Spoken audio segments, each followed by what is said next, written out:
Okay. I made it in time.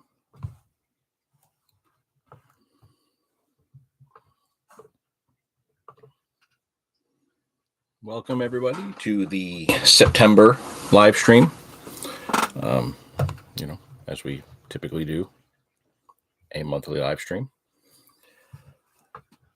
I did work this morning, so I wasn't sure if I was going to make it back on time because, man, were we busy. Mega busy. Grimey's still here for about 37 seconds. Good to see you there. Yeah, I'm glad we were able to get this all set up so now you guys can see when the live stream is going to come on. That way I can kind of set them up in the morning before work. And you know that, okay, this week it's going to be 1 o'clock instead of noon. So I'm glad we could set that all up ahead of time. So nice to see everybody's popping in. Jump in the chat, say hi. Let's see who's there. Galen's there. Grimey's there. Let's face it, Galen and Grimey are always there. You know, Doug and Tim are there when they can be. There's always a few that, are relatively new. So if you haven't chatted in our chat before, pop in, say hi. There's Tim right there. How's it going, Tim? Galen, en route to the bank. Test your rig in about an hour. Yeah, buddy. Yep. And you don't have to tell me anything. You can save it all until later. Mr. Nathan's there. Good to see you, Nathan. Glad you're there. Nice to see people popping in. We're going to try and keep this down to an hour and 15 minutes today because I got a lot of stuff I got to try and cram into this afternoon. So I got a small list of things to go over for this month. Just try and let a few more pop in. Like I said, if you watch the live streams but you'd not normally, interacted, feel free to pop in the chat, say hi. Let's see who's there. And hopefully you guys all saw the most recent video, little carp fishing video that I did, where basically it was a successful sessions, but like nothing really went to plan the way it was supposed to. It was kind of interesting to put together. I didn't think anything came out of those sessions and that footage, but something did. And actually it turned out to be all right. Kind of like, I think as Dave put it, kind of like some of the old Angler Files videos where it was just like, we did the best we could out of what we had and it turned out to be okay. Benny's there watching from work. I'll be popping in and out. Either way, whatever you got to do, buddy. Good to see you there. So yeah, I got a small list for this live stream of a few things to go over. But first, just welcome to our September live stream. Glad to see all the regulars in there. Like I said, if you're new, pop in, say hi to the chat. Let us know you're there. If at any point you have any questions, throw them in the chat and we'll get to them as we go along.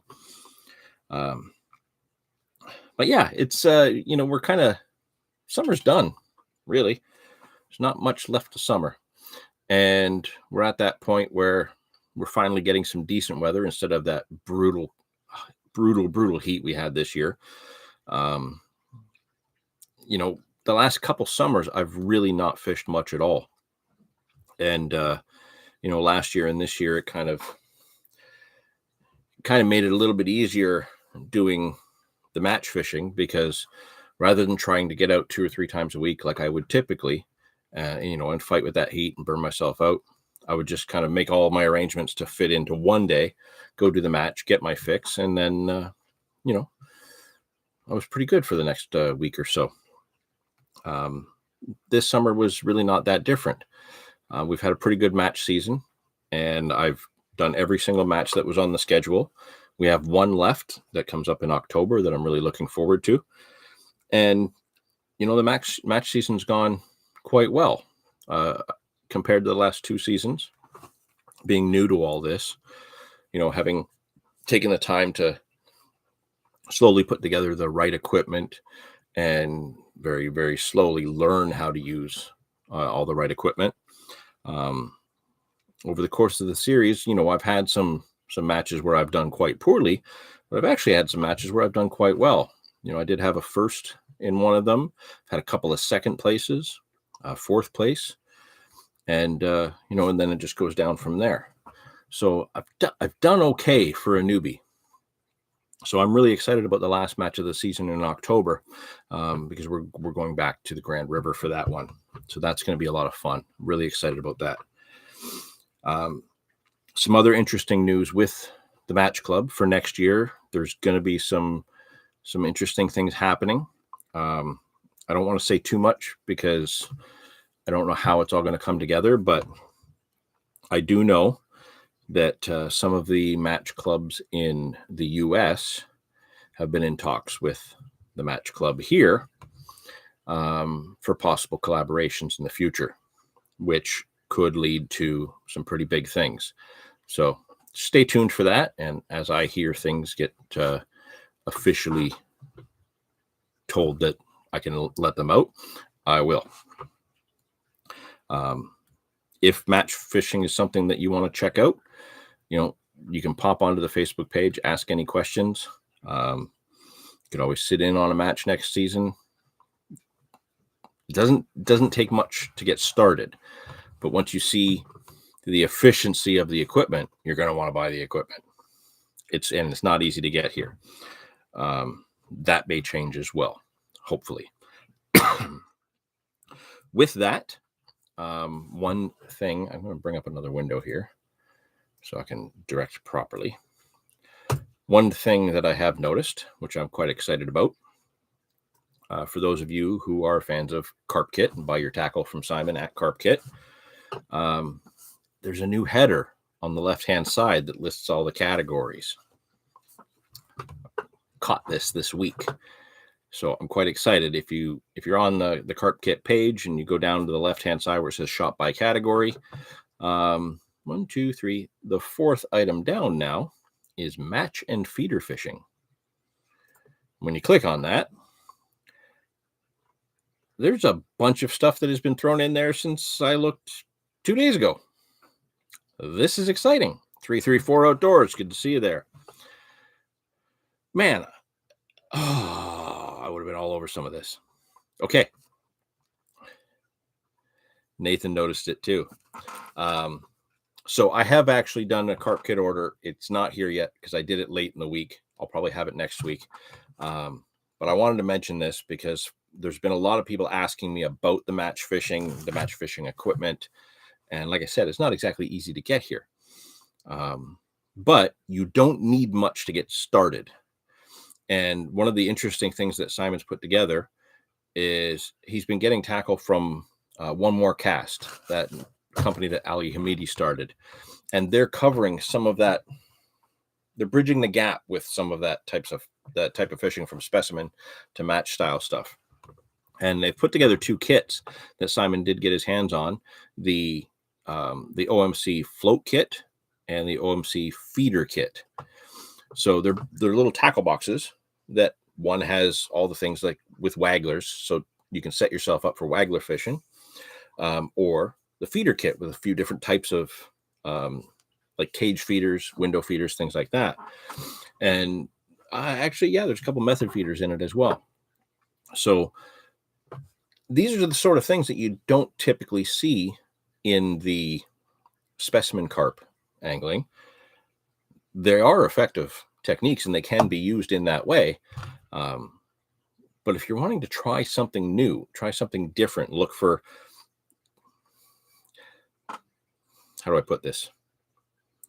Yes, it's awesome to plunk out 3 rods with 3 big baits on 3.5 ounce leads and to just smack 30s as much as you can, 20 pounders all day long. We all love doing that. There's something really rewarding about refining your tackle down to something smaller, lighter, longer hook lengths, smaller hooks, and getting that 15, 20 pound fish on light gear. I started out using my trout rods for this. I still actually use my trout rod for my waggler fishing. Even though I bought some feeder rods now specifically for feeder fishing and the different size feeders that I use, trout rods are good to use and start out with this stuff. So I noticed that Simon had put this header together, got those 2 kits. He's also got a nice little Daiwa Ninja reel that I'm really eyeballing hard. I don't need a new reel, but I want one because obviously new equipment. But I've noticed that he's also thrown in like a hand towel, which is essential, absolutely essential. I have a tracker towel I use for my match fishing, and you cannot have a match without a towel. It can get quite messy. There's a lot of Dynamite Baits liquids here, as well as the Dynamite Frenzied Corn, which flavored corn can do really well on certain venues in the match fishing. What have we got here? Sweet corn and hemp, sweet banoffee, sweet scopex, sweet pineapple, and tutti frutti. Every one of those. Well, I've never caught with scopex before, so I can't speak for that, but every other one that's there, I could put in my bag and know that I'm going to catch with those flavors. So very, very exciting, for those of us that kind of dabble in all the different avenues of angling, and especially, targeting carp in a different way. I love being able to fish for fish that I like in different ways. Just growing your skill set overall. If I can do it this way, I always have an option. It never gets boring. I can wake up on a morning and say, you know what, I'm going to go out. I'm going to go do some carp fishing today. The next question I have is, how do I want to do it? The location comes into play after I decide how I want to do it. So that's kind of a fun thing when, I live in a place where I can go to 100 different places within 20 minutes of my house and fish for carp, but they all have their own set of challenges. And some of them, the big, heavy plunking leads, it's just not practical. Sometimes scaling it down, you can still get those good fish. So definitely wanted to point that out. If you're in the mood to try some of this match fishing or match style fishing, there are now some pieces of equipment available on Carp Kit. I have ordered the feeder kit and the float kit. They are on the way. And I think what I'm going to do is when I get them, I'm going to try and work out the time frame with my schedule. And I'm going to try and probably do an unboxing and test all in one shot in a video. So maybe we'll do a video of the feeder kit, getting it, opening it, getting it out there, using it, putting it to the test. And then we'll do the same thing with the wagglers. I have a venue that I've been wanting to fish all season that I haven't put any time into. And these techniques would be absolutely perfect there. Haven't filmed there in a couple years. And it's all margin fishing, deep margin, really good stuff. So, yeah. If you're looking for some of that stuff, Simon now has it at Carp Kit. So that's exciting. What else is on the list? Oh, I scratched out the wrong thing. Okay. Another thing I'm going to point out, Nathan was privy to this conversation about a week ago, and I'm happy to say the results were incredibly interesting. For those of you who watch our videos on your mobiles, I can't say 100% what it's going to be like on iPhones, but certainly on Androids, I'll be able to show you a little bit about what I'm talking about. With the video we released last week, there's a new feature that YouTube has put out there for people who watch on their mobiles. How's it going, Tyler? And this feature is called the hype button. And it's set up for smaller channels, just like ours. Even though we've been going long time, almost going on 12 years soon. Even though we've been going that long, we're still quite a small channel overall. We've got a nice, close, tight-knit group of followers. And, I love that. I think it's great. I love seeing you guys in here month after month with the live streams. But obviously, we want some growth to the channel. We want to be able to reach a wider audience and hopefully get new people popping in and hanging out with us in these streams. So this hype button is set up to help small channels kind of piggyback on the algorithm a little bit better and get YouTube to actually show you content from smaller channels. And we kind of tested this out last week when we put that video out. 3 people hit the hype button, and it was really interesting. For the first few hours, it did nothing, and then all of a sudden, the video got the same number of views in less than 24 hours that our carp videos typically get in about 2 weeks. Now things have tapered off, but as a test, it was very, very interesting to see that when we look at the analytics, we can see that YouTube did actually share the video out, and that's what brought the traffic in. Whereas typically it goes out to the subscribers and a few new people who aren't typically subscribers. They watch the video, and we kind of stick with our consistent numbers. This rocketed everything out. Now this hype button appears on new videos, apparently not live streams, but it pops up on new videos for 7 days. So if a new video comes out, like the one last week, for 7 days, this hype button will appear below it only on mobile devices. And when you hit the hype button, then it gives you an option of like it shows something else, and then you hit another button that says to go ahead with it. And that tells the algorithm that you're a fan of this and you want more people to see it. The more hypes you get, the more it gets shown. So for last week, we had 3 people hit the hype button, and we had 200 views in less than 24 hours, which for our carp content and the way the channel has gone a little bit slower the last year or so, that was really exciting to see. Now, for those of you who have Android, and it may be the same on iPhone, I'm not sure, but typically, we'll see how well you can see this. You can see, there's the video. There's kind of like the mumbo jumbo and stuff that goes there with like your title and whatnot. Then there's this little line of like the share, the promote, all that. And when you can slide that along, and the hype button actually is in that menu. So you slide that along, you can see the hype button, you just hit that hype button. It's in there with like the share, the save, the thanks, all those other ones that are there. So what I'm going to ask is, when the next video goes out, if you don't mind popping a little click on the hype button, let's see what that does. See what kind of help that gives the algorithm to share the video out to a bigger audience. And if that works out great, we might see some of that growth on the channel that we haven't seen for a while. So just putting that out there. And I appreciate it. And then we'll check back on that in the October live stream and see kind of what happened with all that. See how it went. Nathan, still haven't had the hype button yet. Maybe they're rolling it out slowly. You can only hype 3 times a week. Okay, that's good to know. Can I be one of those hypes, Tyler? We'll put a video out every 2 weeks or so. Can the Anglophiles be one of your hypes, Tyler? Please.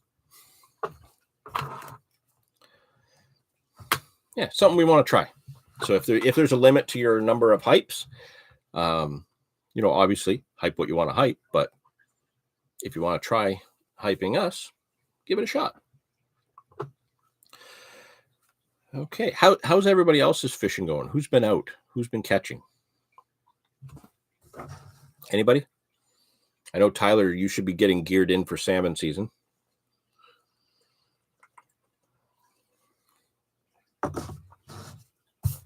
I haven't been out for salmon yet, but I'm dying to.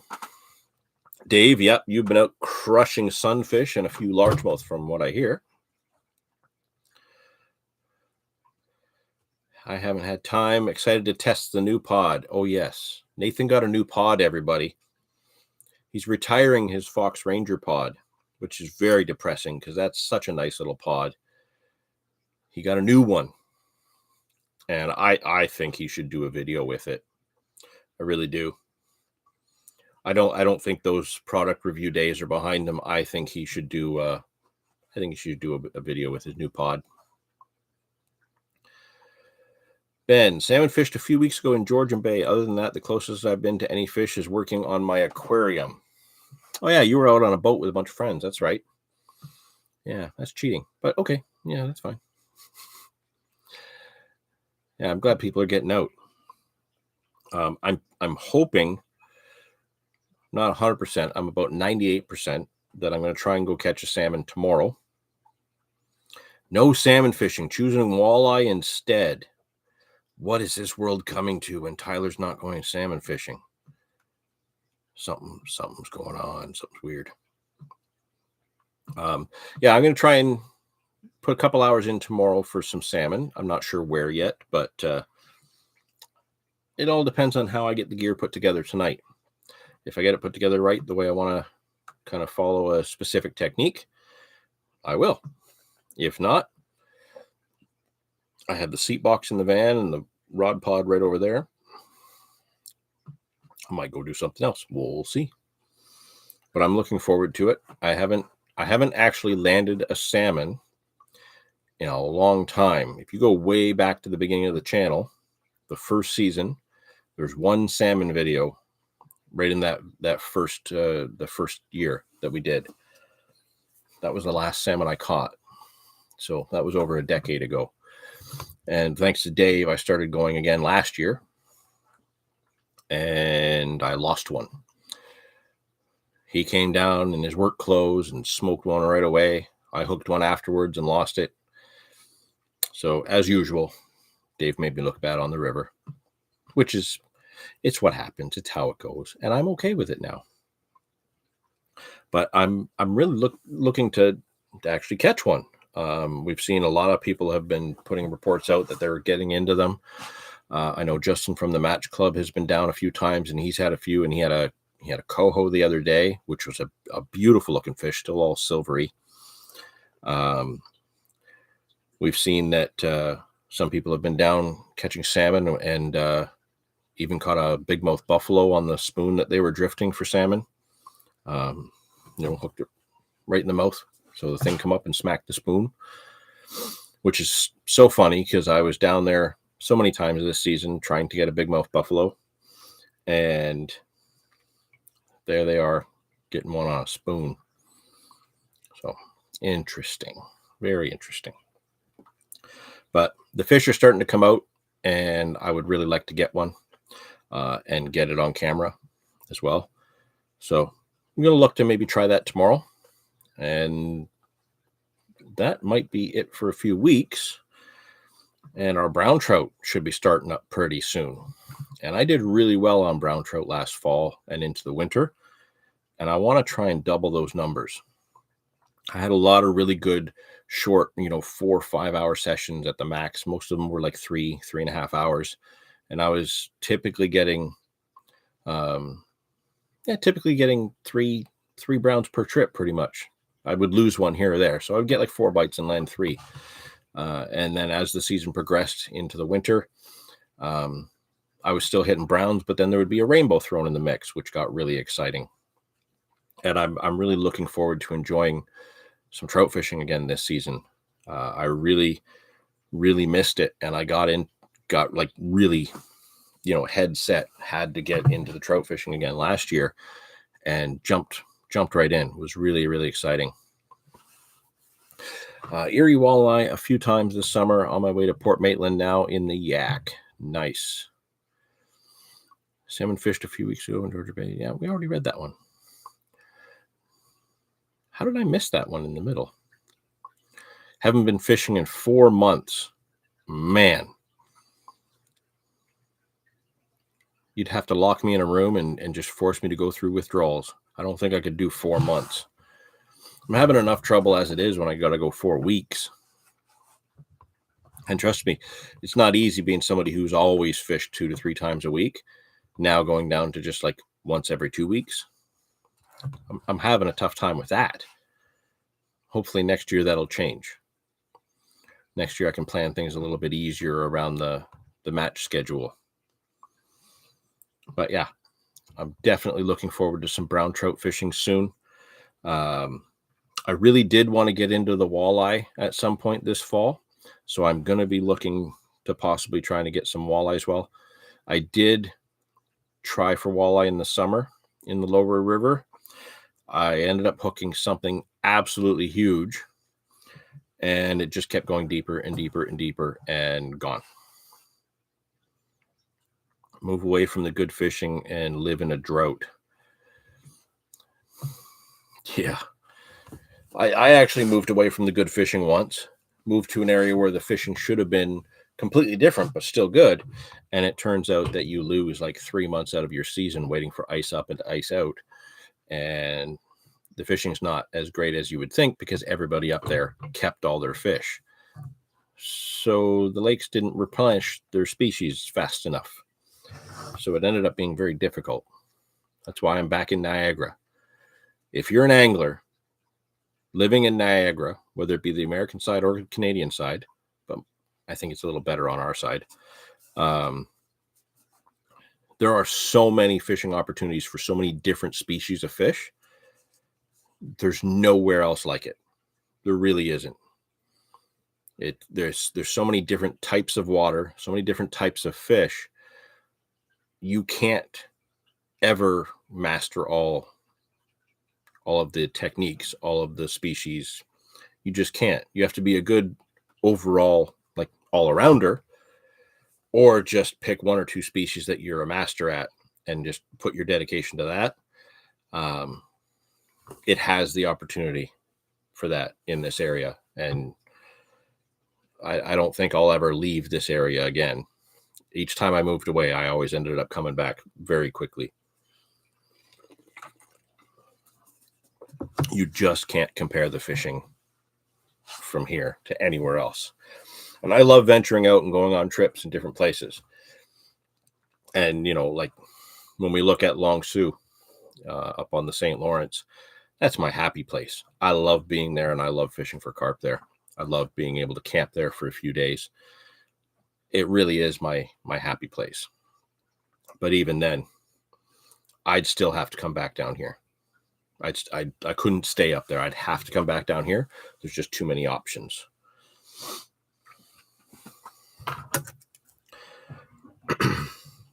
So yeah, salmon time is here. I want to get one. So hopefully over the next month and a half, Dave and I will try our best to put together at least 1 or 2 salmon videos for the season as we did last year. And hopefully I'll get to hold one that I caught. Brown trout will be jumping into. There's still going to be some carpy content coming for those of you that watch the channel for our carp fishing. I think I mentioned it a couple times now in the last few live streams. I did a series that I filmed over the course of the summer, kind of started late spring, and it wrapped up 2 weeks ago. I don't want to tell you what the outcome was yet, but we wrapped the series for the year as of 2 weeks ago. So there's going to be 4 episodes. I'm about halfway done editing the first episode that I hope to put out next week. And I don't know if I've actually mentioned what the series is about. But I suppose I'll tell you now. Angler Files first. Woo! Dave Newman's here. Caught today. Wiener. Had to sneak out while the rest of us are working and, doing grown-up things. Good job, Dave. Yeah, so we've got an upcoming series. It's going to be in 4 parts. It won't necessarily be released one after another. We might slip in like some salmon and some trout videos in between as we get them. But there's going to be 4 parts of me trying to catch a fish that I've never caught before. I have a bucket list of species that I think in in most cases, not all, but most cases, I've actually hooked these fish before and never landed them. So, out of all these fish on the bucket list, I decided to focus on one and make it a challenge through the course of the year to catch one. Not only that, but I tried to do it kind of on my own terms with my own plan, instead of really focusing on the help of people who regularly get into these fish, which in hindsight, I should have just called up somebody that I know that catches them all the time and just did it in one and done. That would have been the smart thing. But instead, I made it a bit of an adventure. Upper Niagara muskie, no, I've had plenty of those over the years, man. Plenty of those. Just I've had more upper river muskie than I've had lower river muskie, but I've had those before. However, the lower river muskie is on my video list, kind of like my to-do list. So for those of you that don't know, I have a Google Doc with a huge list on it, that Dave and I have access to, so that like if we don't have an idea of what we can try and do, we can go to that list and be like, okay, you know what, I can go out and I can shoot that video today or tomorrow. Lower river muskie is on that to-do list. I'd hoped to do it this summer. With this heat, I didn't want to be climbing in and out of the gorge in the heat, and I really don't want to be putting that kind of a stress on a muskie when it's 35 degrees out. So that one's probably going to have to wait, but muskie's on the list. This species, this little mission, I've never caught a buffalo. Hooked them, never landed them. And we have smallmouth and bigmouth buffalo in our area. So I put together 4 episodes that cover multiple sessions. I think I did 8 total sessions. So I kind of touched back on a few of them in the videos as I put them together. But yeah, we put together a bit of a mission to try and catch my first buffalo. And I had a very specific game plan going in, and I changed things up partway through, and it got more interesting from there. So we kind of start one way in episode 1 and 2 in a specific location, which was the game plan. And then we just said, screw it, and just went crazy and tried some other things for episode 3 and 4. And you'll have to watch the series to know what the results are. But I still have a pretty big bucket list of fish that I've never caught, or that I've like hooked and never landed. And over the next few years, the plan is to tick every one of those fish off the list. And I think I have a way to do it, with the exception of one species that I have seen swimming in many places. And I've even found a dead one and actually picked it up in a video while I was playing another fish. I don't yet know how I'm going to catch that, but I've got a game plan for every other species on my list. So yeah, coming up, hopefully starting next Saturday, the episode 1 of my quest to catch a buffalo for the first time will go live, and then periodically over the next few months, we'll release the remaining episodes. Hopefully you will enjoy them. Like I said, things are kind of the same for episode 1 and 2, where you kind of get a little bit of a refinement of what I'm trying to do and where I'm trying to do it as I learn about the fish, because I also never looked up any data or details about the species to help me along until after the fact. The mission was to just go out and kind of do it my way, and then I learned things about them after I kind of wrapped up the series and was like, yeah, well, if I would have done this, or if I would have done this, things would have been different. Anywho, it was a lot of fun, and the footage I have is really cool. There's some really, really interesting footage as you go through the series that it blew me away to see some of the stuff I saw while I was chasing this species.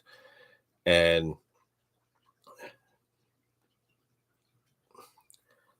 yeah, next year, this whole bucket list fish thing, there's going to be a whole new mission for another species next year, maybe even more than one. But I think this is going to be a thing that we're going to do each year, where I try to get 4 or 5, well, anywhere between 2 and 5 episodes to try and get one of these bucket list fish. And yeah, I hope pursuing the other species are as much fun as this has been, because this one racked my brain and then punished me, and it was a lot of fun to do. So hopefully you guys will like it. Hopefully the outcome works out the way you guys enjoy it. But yeah, things are going to continue with that area. We've had a few people kind of popping in and out. Any new people here who doesn't typically pop in the chat, say hi. Show us that you're there. Anybody have any bucket list fish? I don't know. Maybe we talked about this in a previous live stream. Is there any species out there that you've hooked and never landed, or never caught, but they're in your area and you can pursue them, but you've just never got one? I'd like to hear that.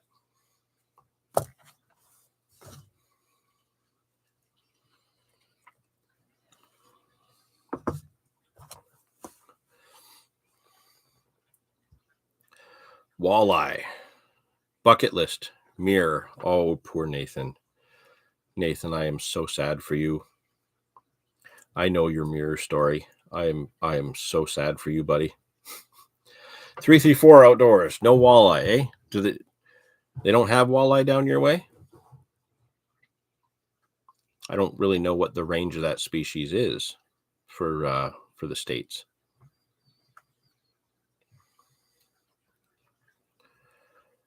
And you've never had a mirror either. Okay, well, with Nathan, he's hooked one, and he didn't land it. We're hoping to fix that soon. I think honestly, I think next year maybe I should just kidnap Nathan and take him somewhere where we have a really good chance. Ends on the Tennessee River. Is there walleye in the Mississippi? Like, I don't know. I know that goes like all the way down. I don't know what kind of range that has for you. Does the Tennessee River go like this way and kind of cut everything off? Tyler, sturgeon. Sturgeon are on my list as well. I have hooked one, got it to the bank. It blew my mind. Actually, I could tell you the story about my hookup with a sturgeon. The sad thing is, for us in Niagara, sturgeon are protected, so we're not even allowed to try and catch them for catch and release purposes. And I know a lot of people have hooked them incidentally, fishing skein for salmon and things like that, or cut bait for catfish. But I can't actively target sturgeon in my area, so I have to figure out a way around that. So I don't want to break any rules. But sturgeon's on my list. I've never landed one. He already took me on 2 trips for a mirror, but Dave and Wayne caught them. Ain't that the truth? Even this spring, when you moved to the other side of Dave to try and, not intentionally, but to technically cut him off, the mirror skipped your lines and went to Dave's. That's a kick in the nuts, isn't it? And that was a stunning fish. Oh my God, that was such a stunning fish. Maybe on the U.S. side of St. Clair River or Detroit River. Maybe. I know a lot of people target sturgeon in Quebec on the St. Lawrence and maybe some of its tributaries. So maybe I have a trip to Quebec I was supposed to do this year. Schedule just didn't let it work.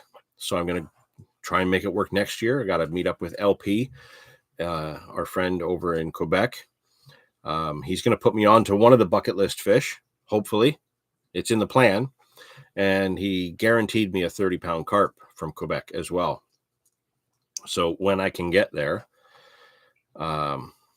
Possibly I can throw the sturgeon option into the mix there. We'll have to see. Tennessee runs east to west into the Mississippi. Okay, so it does kind of just cut things off.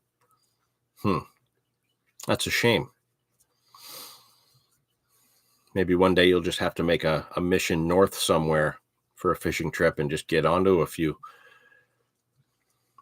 We'll see. Maybe as I do some videos where we try to tick off some of these bucket list fish, maybe that'll inspire some people to just go out and try and get theirs.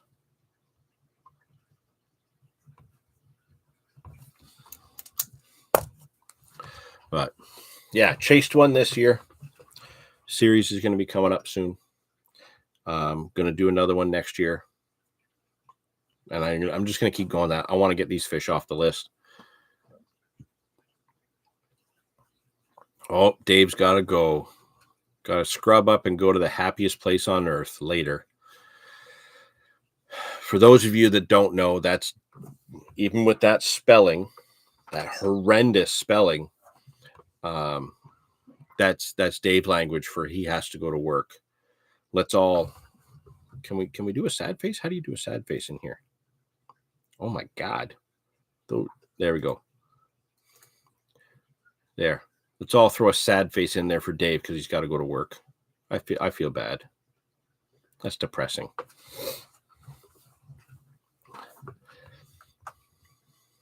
Sturgeon, yeah, that's definitely on my list.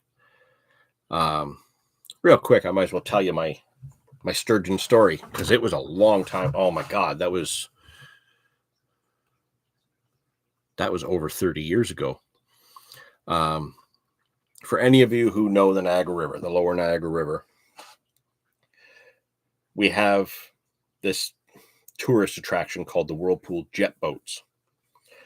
Now, where the Whirlpool jet boats are now used to be a place called the Queenston Sand Docks.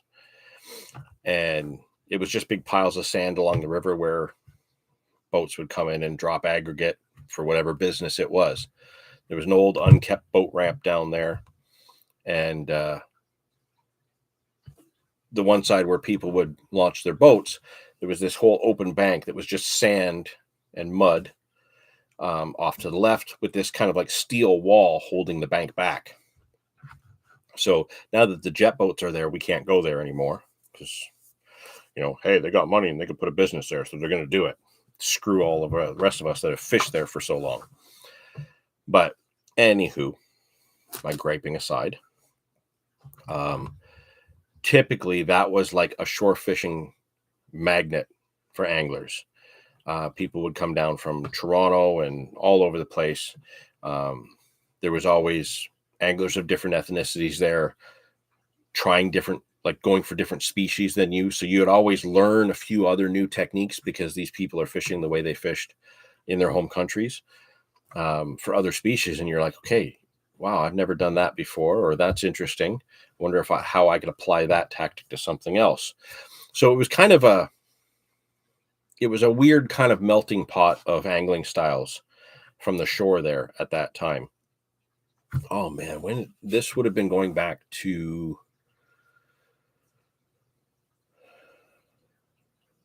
probably looking around 92 or 93, maybe 94. It was somewhere in that little 2-year period, kind of when I started high school, late 92 maybe. We would ride our bikes all the way down there. And for those of you, again, who know the Niagara Peninsula, where I live and where the Queenston Sand Docks were, if I hop in the van right now and drive there, it's going to take me 20 minutes. And we used to ride our bikes there. So it was like a full day excursion if we were going to Queenston. So we were there fishing with worms on the bottom, fishing for suckers and sheephead and carp and kind of like whatever we could get a bite from. I had a blue 6-foot fiberglass Omni Charger rod and a very kind of old beat up Silstar spinning reel. And I don't think they make it anymore now, but I was using at the time, I think 12-pound test Canadian Tire fishing line. For those of you that remember the Canadian Tire fishing line, it was like this overly thick monofilament line that was like sky blue. It was wiry. It had the worst kind of line memory you could ever get, but it was dirt cheap. You could get like 300 yards of this line for $2. So for teenagers, that was what we did. Just buy the cheapest line you can get, go fishing, and then if you ever got like birthday money, you'd go out and buy Stren, and that was kind of what we did. You kind of save your birthday and Christmas money, buy the good line, get that to last as long as you can, and then if you need a new line, you went and got the shitty Canadian Tire line. But that's what I was using. Bell sinker on the bottom, up to a snelled hook that went off to the side with a big chunk of worm on it. Maybe a catfish or sucker that would come off. And you would just bomb it out there on the bottom and wait for a bite.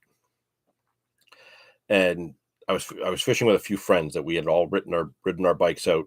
And at that point, you didn't want to be like trying to find rod rests or sticks or anything like that. So you just put your bike on the water's edge and your handlebars, and then your little handle thing for your brakes. That became your Y stick to rest your rod in. And I remember we were all just sitting there. It was a hot summer day. The people to our right, they were keeping what they were catching. They were catching a lot of sheephead and smallmouth bass. We had caught a few randoms, smallmouth, suckers, rock bass, lots of rock bass. Used to be a good little spot. If you were in the right spot, you could catch a lot of perch because there was like little holes and stuff that the perch would sit in. And we had a few random fish between us. The people to our right were just absolutely crushing it on worms. And we're like, we got to get going soon. We're not doing that well. We got a long bike back, and the bike home is uphill. Not barefoot or in the snow or anything. There's a big hill to go up onto the escarpment to get back, and then a long ride home.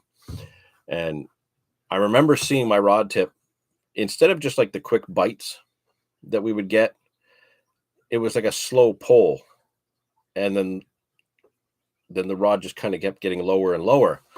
So something had pulled my line, and I remember setting into it and it not moving. And I was like, how did my line get pulled into a snag? And for those of you that can kind of go back a ways into the rods from the 80s, the old fiberglass rods creaked and crackled if you put them under a lot of strain. And it wasn't just a clear coat. It was like the actual body of the rod. You would hear like,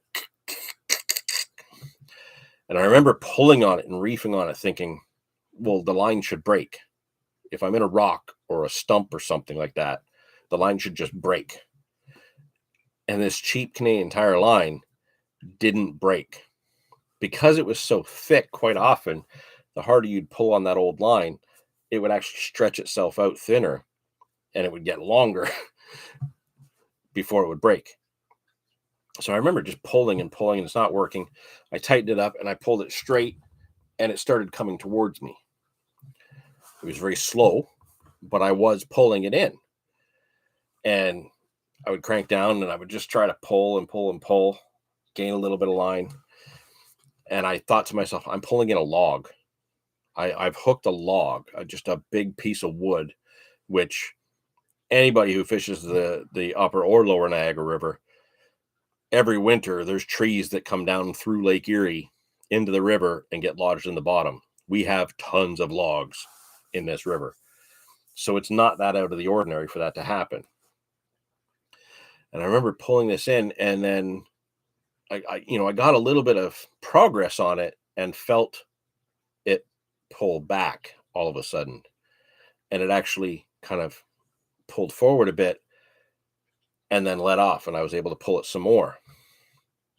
And I was like, I got a fish on here. Like, I actually have a fish. And I remember telling my friends, I have a fish. And the people to our right who were catching all the other species, they're now watching because they saw that rod move and they think I've got something huge on. I'm still not entirely convinced. Like, I don't know what kind of fish it is.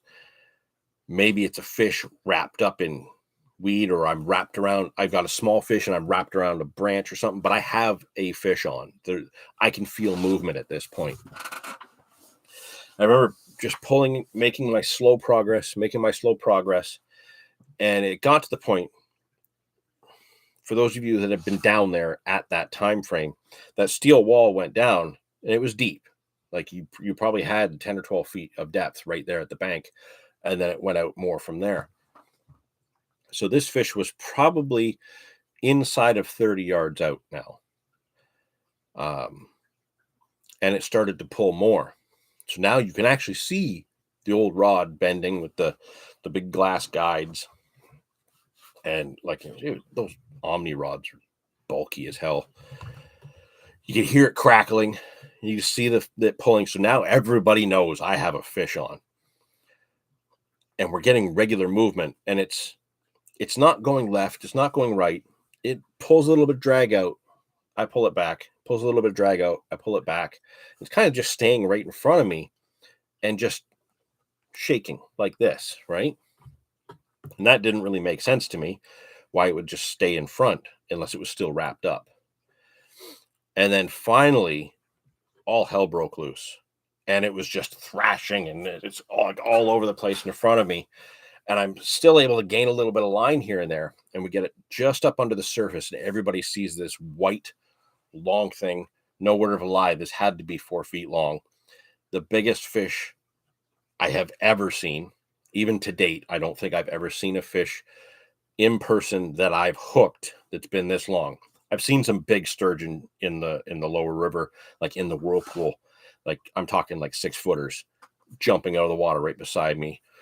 Huge, swimming down past along people's legs. I've seen some really big ones. This wasn't that big, but it was one that could get there. This was massive. And you just see this long white thing, and it just starts undulating and thrashing and shaking just under the surface. And I panicked. We didn't have a net.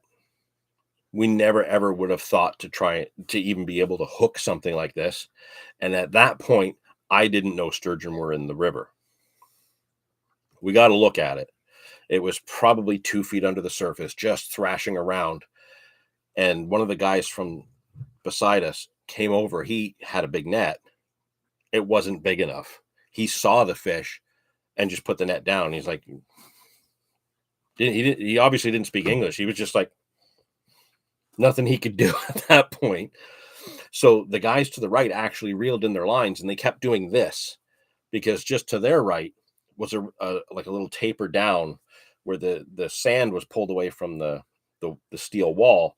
So if you walked with your rod over the steel wall, you could bring it around and actually drag it up on the bank. So they were all motioning for me to do this as they pulled their lines in. And just as I started to turn like this, like I was going to take my first step in that direction, the line broke.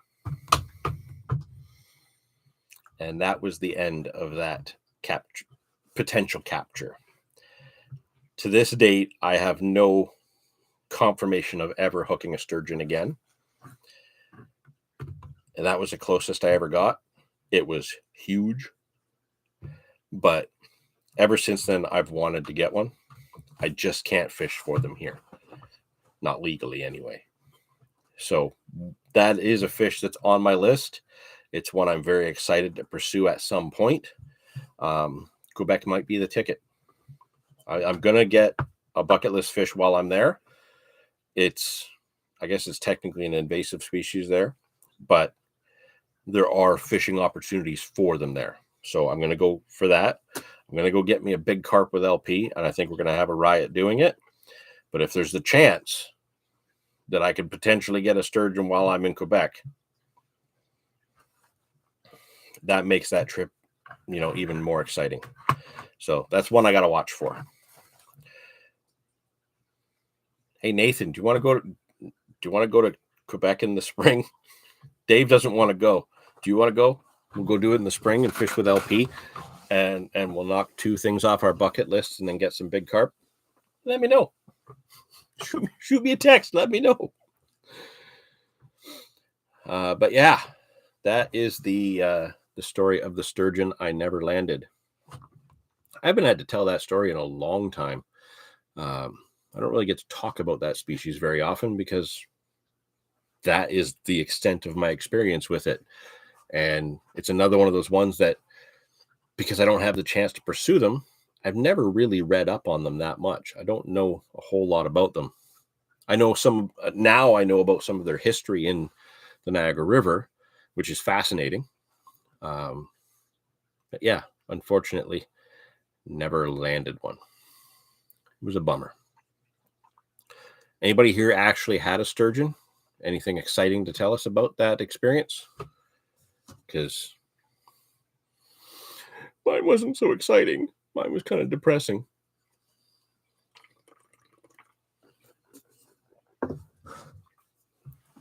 Oh.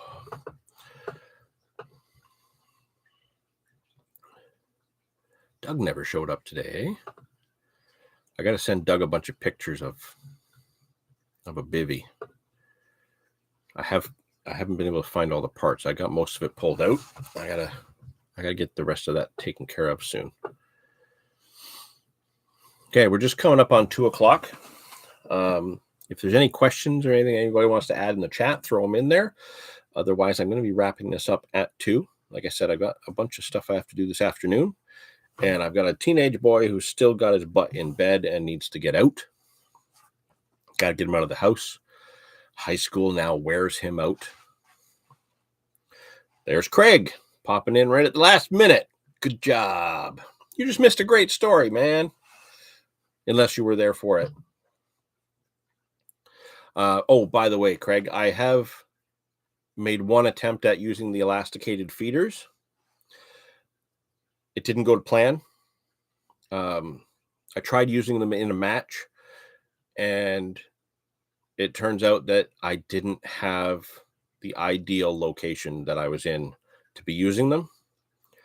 So they didn't work. They didn't work at all.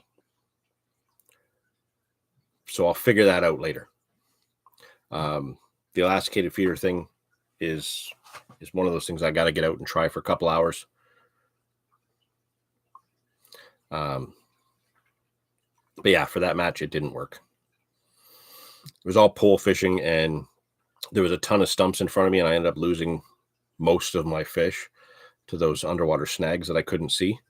So I finished kind of in the middle of the standings on that match.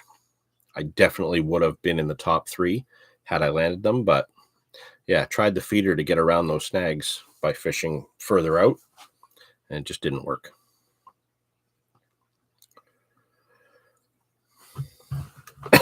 Oop, what did I hit? I hit a button. All right, if that's it from everybody, I'm glad to see you all popped in over the course of the live stream.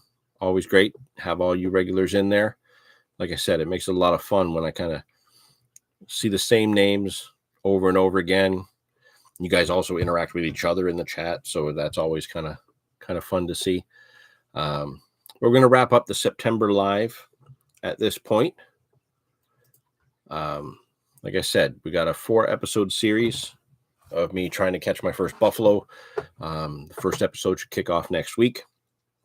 We've got some salmon fishing that's coming into play, and hopefully we'll have 1 or 2 salmon videos this fall.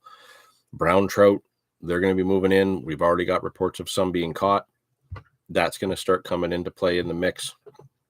So over the next few months, there should be a good mixed bag of carpy content, trout content, salmon content. Hopefully, possibly another walleye video. We haven't had one for a while. The last number of attempts for walleye really have fallen short for us because we're making a point of trying to get them from shore. So yeah, there's going to be a good variety of content coming over the next few months. And then you never know, by the time January rolls around, we might have the ice hut out by then. And if that ice hut it's getting out, I'm going to get me a walleye through the ice this year. Too much of a close call last year. Blew it. Going to do that this year. So for now, thank you all for joining in. Really appreciate it. For those that put that sad face up for Dave having to go to work, I'm sure he appreciates it. Nathan, we will get you a mirror at some point. Yeah, let's move onward to October. I've got a session tomorrow. We've got the CCS social for this year coming up in a week and a half. So I have a lot. I got to kind of get myself sorted out and my gear organized for that. Dave and I typically film that. So if you've never been to one of the CCS socials, the videos are for public view on the Canadian Carp Society YouTube channel. You can check out our previous social videos there. Maybe that's something to keep in mind. If you're a member, get in on grabbing those tickets up the day they get released, because those tickets sell fast for the next year. But yeah, we should be filming this one as well. So hopefully after the social's done, sometime over the course of the next few months, the new social video will go up on the channel for everyone to see, and you'll see just how much fun it is. The fishing's usually pretty good. The barbecue's an absolute blast. You know, we got a lot of good stuff that goes on there, and it's great to kind of reconnect with members that are always there, as well as some of the new faces that pop in. So yeah, that's going to be a good time, and I've got to get ready for that too. I didn't realize, oh my God, that's a week and a half. Oh, that's only going to be that's 8 work days left before that trip. That's exciting. Okay. Thank you all. Glad to see you there. And yeah, we'll chat again in October. Real quick, what day does that fall on? That's not what I need. I closed the windows before I was ready. October's live stream will be on a work day. Or no. Oh yeah, I guess I did change that. Okay. October 11th. I'll be working that morning, so we'll do the live stream at 1 o'clock on that day. I will have the results of the match season for you at that point, because the last match is on the 5th. So we'll be able to give you updates on the CCS social, on the Match Fishing Club's entire season, and my standings within that. We should also have a good rundown, at least one, maybe even potentially 2 episodes of this Buffalo series coming out by then. Definitely 1, possibly 2. We'll see. And the status of the salmon run and the brown trout run. We should have some stuff to chat about with that. Dave and I are looking to try a new technique this year to pursue some of that. He's already got his gear. I'm about to leave because I want to go to the tackle shop and get some of the stuff I need for it. That'll be the Saturday of Thanksgiving weekend for us here in Canada. I know the American Thanksgiving's a little bit later. But there's also some really good carp fishing to have that weekend. Oh, this could get interesting. Because that's going to be a long weekend. If I don't have to work that Saturday, we might be able to do the live from the bank. And if I can do the live from the bank, I can't do it from one location because the signal's crap, but I have another location in mind. So then October's live stream could get interesting. Could get really interesting. So stick around. We'll see you then. And thank you all for jumping in and hanging out with me on your Saturday afternoon. Really appreciate it. I'm glad to see you all there. Ben, Tim, Nathan, Craig, Grimy was there for a while listening in. Tyler, Big Dave, Other Dave, Newman, 334 Outdoors. You know, I'm glad you guys are all there. Thanks for hanging out with us. Really great to see you, Galen. Yeah, we'll see you all in October. Lots of great stuff coming down the line. All of you have a great few sessions coming up for those of you that are going to get out. And remember, if you guys catch something cool, you can always shoot us a message on Instagram. We can post them on the Instagram for everybody to see. It'll be a lot of fun. Thank you all. Really appreciate it. And when the next video comes out, For those of you that remember, try hitting that height button and let's see what that does. Great to see you all. Thanks.